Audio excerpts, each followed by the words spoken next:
de la République. L'histoire vous regarde et elle ne vous pardonnera pas, car ce n'est plus seulement l'espoir d'un peuple que vous avez trahi, mais la souveraineté même de la République. Le 27 juin 2025, à Washington, vous avez scellé l'abandon du Congo. Vous avez offert nos terres, blanchi notre agresseur et sacrifié la mémoire de nos morts sur l'autel de vos intérêts. Vous avez pactisé avec ceux qui ont détruit nos villages, violé nos femmes, déplacé nos populations, pillé nos minerais. Et vous appelez ça la paix? Non, Monsieur Tshisekedi, ce n'est pas la paix, c'est la capitulation. Puisque vous avez fait le choix de la servitude volontaire, alors je vous le dis sans haine, mais avec la gravité d'un homme qui a juré fidélité à la patrie. Il ne vous reste qu'une seule sortie honorable, celle de la dignité. Et cette sortie se résume en un seul mot: quittez, quittez, quittez avant qu'il ne soit trop tard. Car si vous vous entêtez, le peuple se lèvera, avec ou sans moi, poussé par la force des événements. Et cette fois, il ne sera pas seul, il sera accompagné. Vos services le savent, vos gardes le sentent et l'histoire l'écrira. Vous ne pourrez plus arrêter la tempête. En cas d'effondrement total de l'État, dont vous porterez seul la responsabilité, vous n'échapperez ni à la colère du peuple, ni à la mémoire collective qui inscrira votre nom là où se rangent les traîtres à la nation. Et vos partisans, particulièrement les vôtres, porteront le poids de votre entêtement. Ce poids-là, aucun garde du corps ne pourra le détourner. Quand un président capitule, la voix de la raison doit se faire entendre. Non pour prendre sa place, mais pour relever le drapeau. Car lorsque l'État baisse la tête, quand les élites se taisent, quand la justice se vend, quand les frontières se négocient à huis clos, alors il faut un homme qui dise non. Je n'ai ni signé à Sun City, ni trahi à Addis Abeba, ni pactisé à Washington. Je ne suis dans aucun cercle des compromissions. Et c'est justement pour cela que je peux parler et me tenir debout quand d'autres fléchissent. Le chaos que vous voyez n'est pas un hasard. C'est le fruit d'une trahison systémique mûrie depuis 30 ans. Mais dans cette nuit, une certitude demeure. Le Congo n'est pas vaincu. Il est seulement trahi. Et un pays trahi peut encore se relever. C'est dans ce vide de légitimité, ce moment de bascule, que ma voix s'élève, pas pour le spectacle, mais pour l'honneur. Je ne suis pas un prophète des réseaux sociaux. Je suis un soldat revenu de l'ombre, un homme debout dans la tempête. À ceux qui me traitent de général de réseaux sociaux, à ceux qui ironisent, ce général parle mais n'agit pas. Je réponds aujourd'hui. Je suis un homme de guerre. J'ai offert mon sang pour des causes qui n'étaient pas les miennes. Officier en rang, mercenaire sans drapeau, j'ai combattu sur la foi de simples engagements verbaux dans des contrées étrangères, au nom de l'honneur. J'ai connu le froid des terrains hostiles et l'effroi des nuits sans nom. Plus d'une fois, j'ai marché dans la vallée de l'ombre de la mort. J'ai enduré en silence, car fils de militaire, j'ai embrassé la même voie, celle des armes.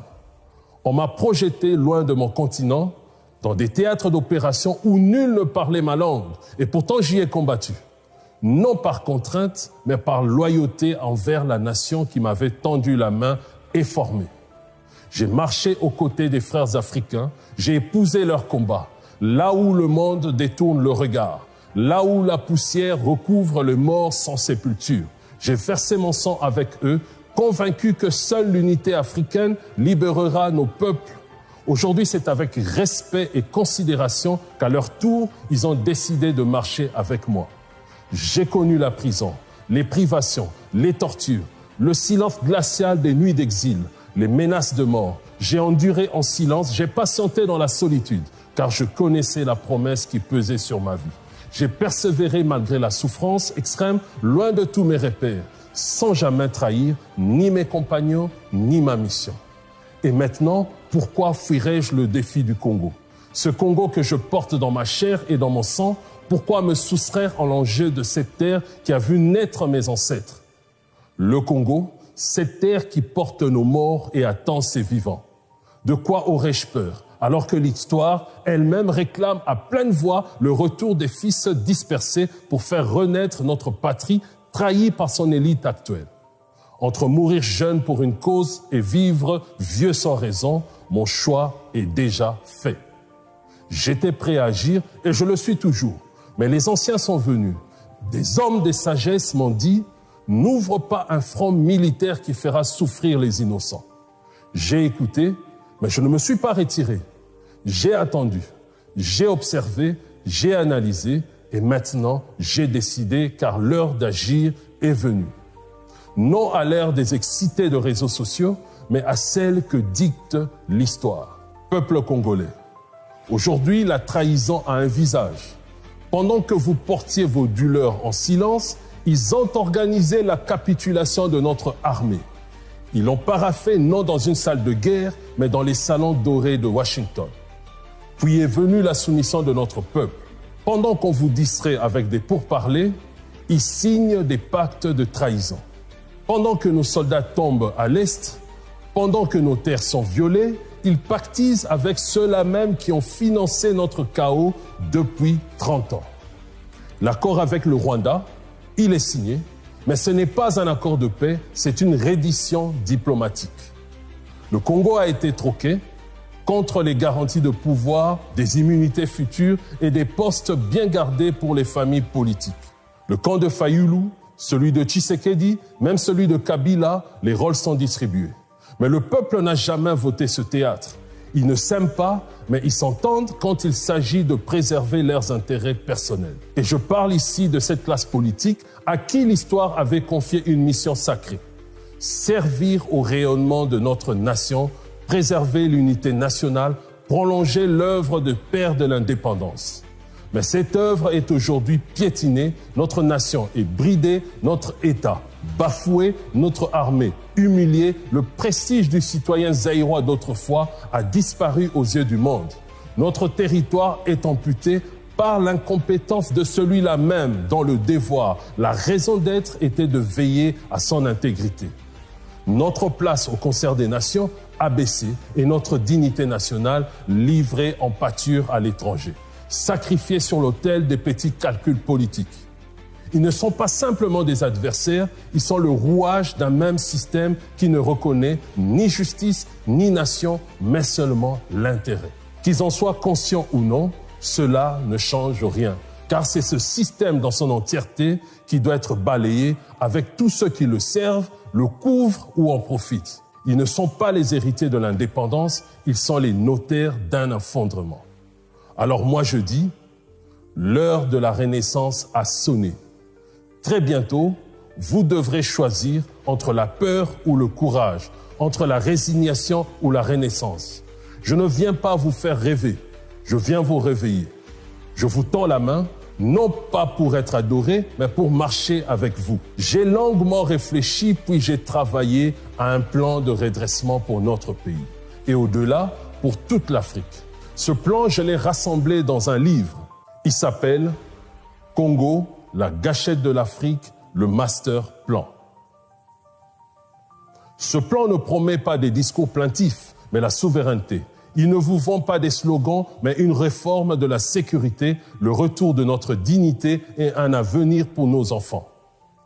Ce que nous avons perdu par l'aveuglement politique, nous devons le reconquérir par la lucidité stratégique. Désormais, l'armée congolaise ne sera plus l'instrument d'un pouvoir qui divise, manipule et trahit. Elle deviendra la force de la nation, celle qui protège chaque citoyen, chaque frontière, chaque article de notre loi fondamentale. Cette vision est dans le master plan. Lisez-le, comprenez-le, transmettez-le. Et quand viendra le moment, marchez avec moi. Non derrière un homme, mais aux côtés d'un peuple debout. Le Congo ne tombera pas. Le Congo se levera. Et moi, je ne serai ni derrière ni au-dessus.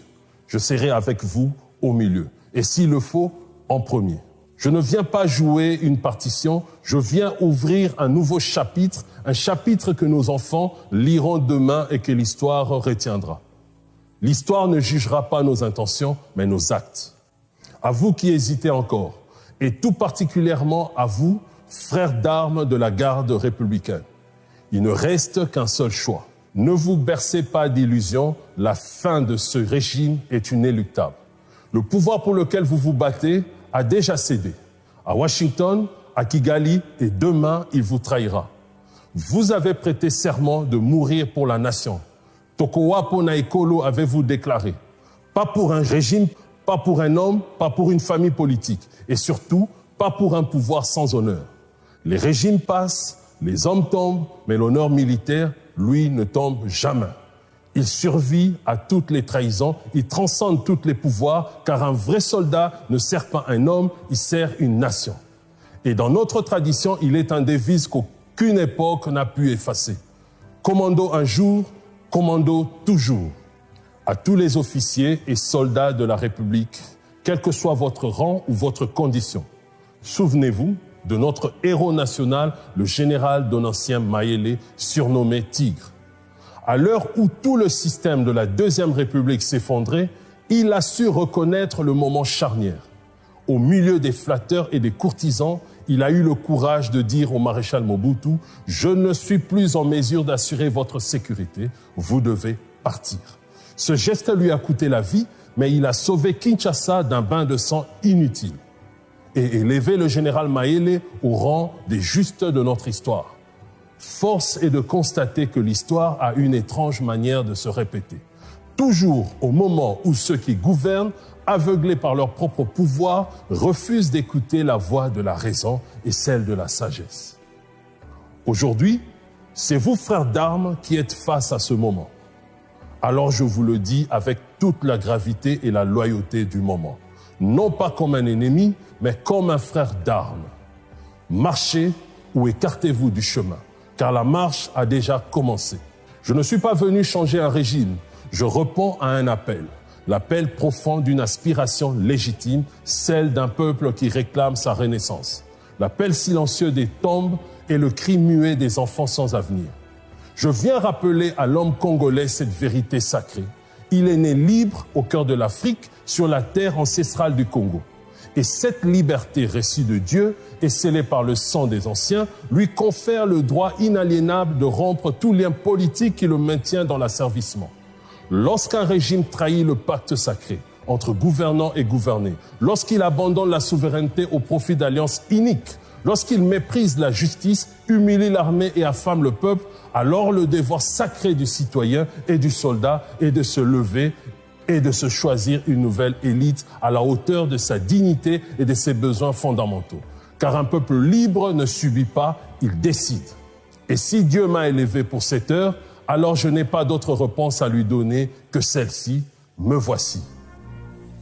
Je suis le général Joshua Kombe et à partir d'aujourd'hui, je parle au nom de cette force qui se lève pour le Congo, par le Congo, la force nationale alternative solution.